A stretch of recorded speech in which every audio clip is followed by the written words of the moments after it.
मवियाच्या या नेत्यांच्या मतदानाच्या बरोबरच इतरही तपशील समोर येतोय। तो राज ठाकरे, बाळासाहेब थोरात आणि इतरही काही मतदान करणाऱ्या नेत्यांच्या संदर्भातला।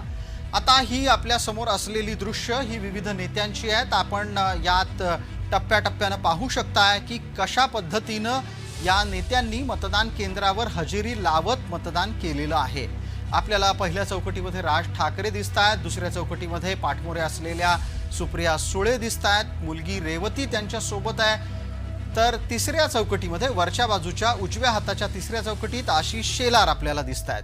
आपण आता खालच्या चौकटीतल्या डाव्या बाजूला पाहिलं तर जयंत पाटील आहेत। गांधी टोपी घातल्याने कदाचित ते आपल्याला पटकन ओळखता येत नाहीत, पण ते जयंत पाटील आहेत, ते मतदान करतात। बाळासाहेब थोरात हे खालच्या रांगेतल्या मधल्या चौकटीमध्ये आपल्याला मतदान करताना दिसतात। तर एकदम उजव्या हाताच्या शेवटच्या खालच्या चौकटीमध्ये महाराष्ट्र विधानसभेचे अध्यक्ष आणि भारतीय जनता पार्टीचे उमेदवार राहुल नार्वेकर यांना मतदान करताना आपण पाहतो आहोत।